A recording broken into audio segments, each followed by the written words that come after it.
ఆంధ్రప్రదేశ్ హక్కుల కోసం రాజకీయ పక్షాలు ప్రజా సంఘాలు గళమెత్తాయి. ప్రత్యేక హోదా సహా విభజన హామీలు అమలు చేయాలంటూ కదం తొక్కాయి. ఇప్పటికైనా కేంద్రం దిగొచ్చి నవ్యాంధ్రకు న్యాయం చేయాలని నేతలంతా ముక్తకంఠంతో నినదించారు. లేకుంటే పోరు ఆపబోమని తేల్చి చెప్పారు.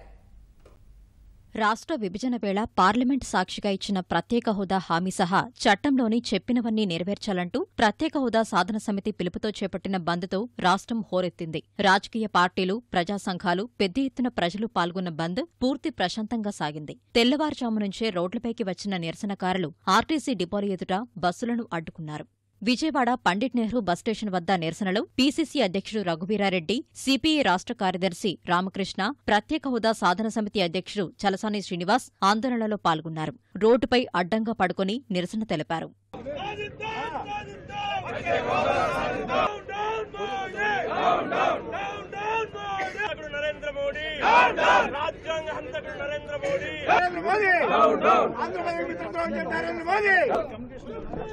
న్యాయపరంగా, ధర్మపరంగా రావాల్సిందని కూడా నిర్లక్ష్యం చేస్తూ ఉన్నారు. ఆంధ్రప్రదేశ్ ఆకాంక్షను అణిచిపెట్టడానికి మోడీ గారి ప్రభుత్వం ప్రయత్నిస్తూ ఉంది. వెనక మన అధికార ప్రతినిధి బీజేపీ మాట్లాడితే ప్రత్యేక హోదా చంద్రబాబు లేకపోతే ఇస్తామేమన్నారు. అంటే ఈ హోదా ఇవ్వడం సాధ్యమే. ప్రజల ఆకాంక్షను తెలియజేయడానికి వాళ్ళ మోడీ గారి వాళ్ళ బడ్జెట్ ఏదైతే ఉందో 57,000 కోట్లు మహారాష్ట్రకి ఇచ్చారు.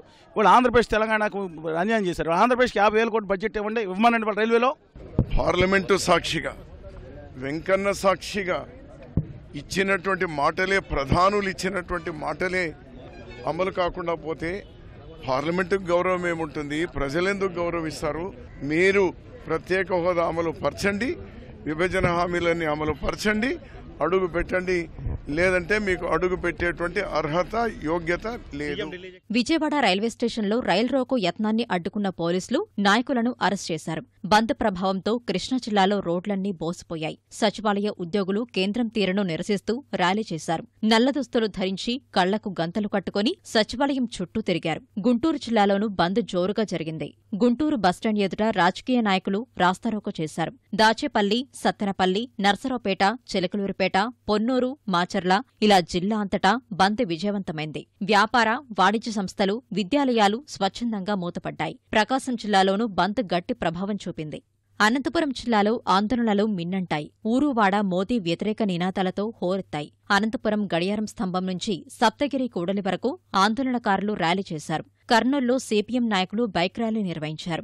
జిల్లా అంతటా బంద్ ప్రభావం కనిపించింది. కడప బస్టాండ్ వద్ద అన్ని పార్టీల నాయకులు ఆందోళనకు దిగారు. జిల్లాలో అన్ని ప్రాంతాల్లో కేంద్రానికి వ్యతిరేకంగా బంద్ పాటించారు. తిరుపతి అంబేడ్కర్ కూడలి నుంచి రైల్వే స్టేషన్ వరకు సిపిఐ నిరసన ర్యాలీ చేసింది.